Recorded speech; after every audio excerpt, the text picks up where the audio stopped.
Локалната самоуправа на денешната новогодишна свеченост им додели признание на најуспешните поединци за 2013 година.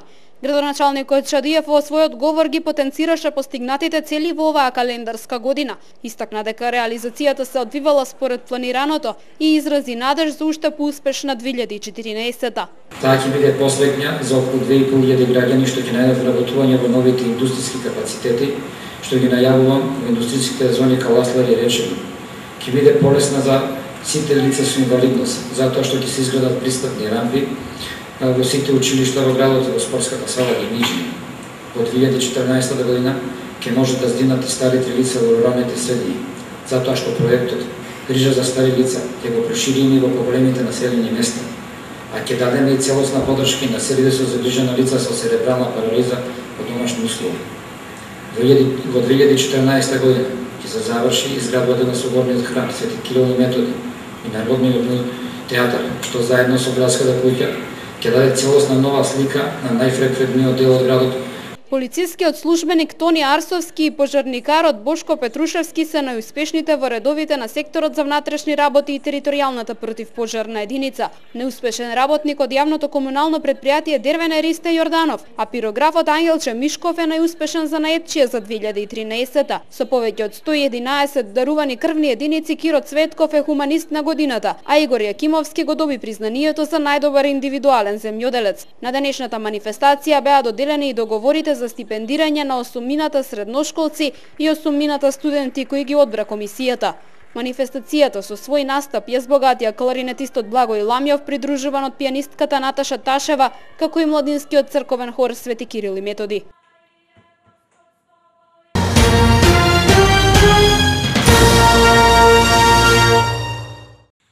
Ке биде ли осветен храмот Свети Кирил и Методи во идната 2014 година? Реални се шансите за ова, вели митрополитот Повардарски, господин Агатангел, кој сепак не дава точен термин за кога тоа би се случило.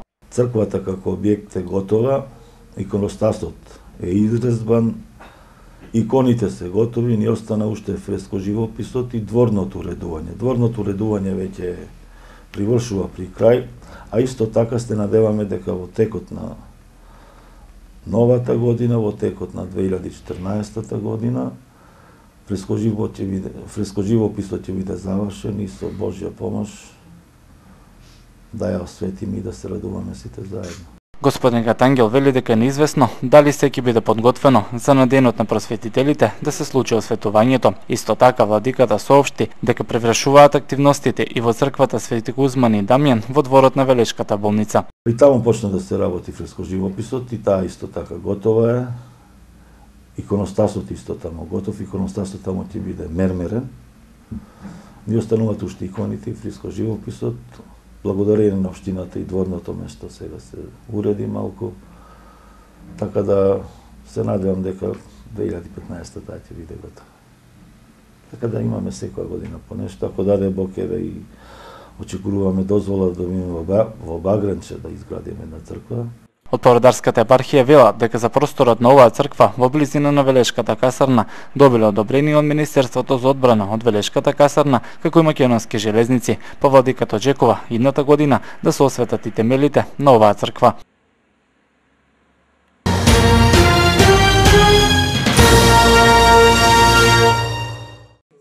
Општинскиот совет ја донесе програмата за работа за идната 2014 година. Претседателот на советот вели дека е задоволен од динамиката на работа на овој состав на советници до крајот на календарската година. И во овој момент е во редот на првите општини во Републиката по бројот на одржани седници. Меѓутоа не станува збор само за квантум за број на одржани седници, ценам дека Советот во изминатиот период донесе низа квалитетни одлуки кои што значат нешто за граѓаните на Велес, одлуки кои што имаат со цел излегување во пресрет на потребите на граѓаните. Колев од овогодинешните донесени одлуки на Советот ги издвои оние кои се утврдија како приоритетни проекти за уредување на просторот во руралните подрачја, кои се донесоа по забрзана постапка. Тој ги издвои низата одлуки кои беа донесени за прифаќање на потребите за инвестирање на странскиот инвеститор во индустријската зона Караслари. Колев изрази надеж дека и во идната 2014 година Советот ќе носи вакви и уште позначени одлуки. Очекувам и со програмата за работа на Советот тоа е предвидено да се запази истата динамика на работа и Советот и во предстојната 2014 година да работи во согласност со своите овластувања, во согласност со интересите на граѓаните и да продолжи да придонесува за развој на градот. На последната 14-та седница која се одржа во петокот, Советот ги изгласа и останатите 18 точки од дневниот ред и оваа седница својот финиш го имаше во вечерните часови.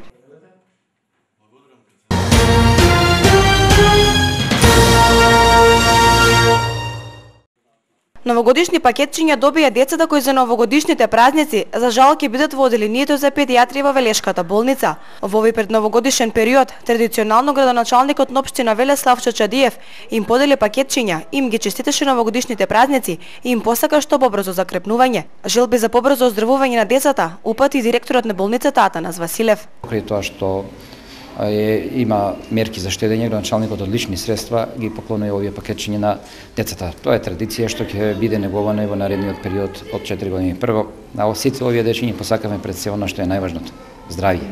Добро здравје, што поскоро да си заминат дома по своите фамилии, заедно да си ги чекаат празниците што следат во наредниот период, за да ни биде среќна и успешна новата 2014 година на сите. Во моје лично име и во името на сите дечиња, нивните мајки кои што се дераска во нашата болница, едно големо благодарам за нашиот градоначалник. На сите граѓани на Велес им ја честитаме новата година, им посакуваме многу здравје, успех, берихет и се што ќе си посакаат да си добијат во животот. Покрај на оделението за педиатрија, пакетчиња беа поделени и на оделението за заразни болести во Велешката болница.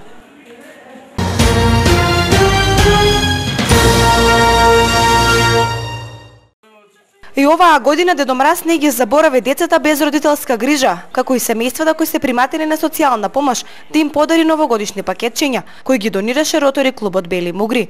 Ротаријанците, заедно со милениот лик на децата Дедо Мраз, околу 1 час се забавуваа, играа и пееа новогодишни песни со децата. Со акцијата сакавме да ги израдуваме оние на кои што тоа им е најпотребно во новата година.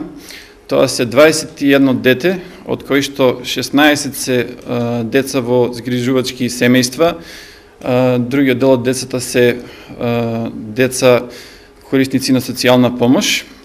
Значи, во акцијата пакетчињата ги донира Маркети Жито.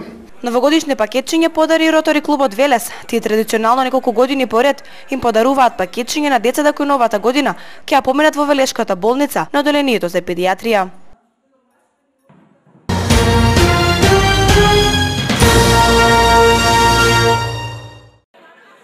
Започнаа активностите на Средното стручно општинско училиште Димитрија Чуповски во насока на реализирање на проектот за мултиетничка интеграција во образованието. По представувањето со свој штанд викендов на одбележувањето на Денот на турската култура и традиција, денеска учениците во училиштето организираа музички мултиетнички хепенинг. Речиси сите ученици од Средното хемиско зема активно учество во организацијата и реализацијата на истиот. Овој хепенинг е музички, мултиетнички. Тој е дел од проектот за меѓуетничка интеграција во образованието и негова цел е да воспоставиме хармонични односи меѓу нас, македонците кои сме мнозинство овде, и учениците од другите етнички заедници, тоа се албанците, бошњаците, турците и останатите. Сакаме да ги надминеме предрасудите меѓу нас и да создадеме пријателски односи. Марија вели дека меѓу учениците во голема мера се пребродени предрасудите на етничка основа. Сепак вели треба да се работи уште многу за целосно искоренување на истите и градење на соживот меѓу учениците. Одлучивме ние што сме македонците да ги пееме песните на нивните јазици, на албански, на турски, на бошњачки, а тие да ги пеат песните на наши јазици или пак на некој друг јазик од етничката заедница. За таа цел да подобро да ги разбереме нивните и нашите јазици, па со таа цел да си помогнеме за тие односи да ги воспоставиме како похармонични, да се спријателиме, да живееме подобро. Во училиштето денеска беше поставен и продажен штанд на кој се најдоа производи изработени од самите ученици. Хуманоста на учениците посредствата донирани на Стојанче Димовски продолжуваат. Парите собрани од денешната продажба ќе ги донираат на 3 велешки семејства на кои им е неопходна помош.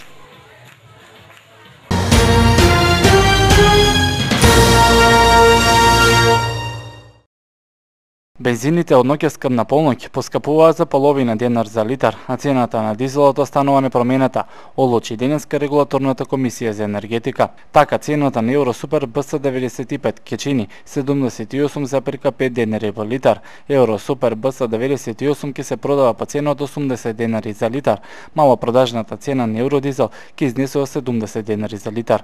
Екстра лесното масло за домаќинство се намалува за 0,5 денари по литар и сега ќе чини 58,50 денари по литар, додека цената на мазотот се намалува и ќе изнесува 40,208 денари по килограм. Зголемувањето на цената на нафтените деривати се должи на покачувањето на просечната цена на суровата нафта на светскиот пазар во изминатиот 14-дневен период и понискиот курс на денарот во однос на доларот.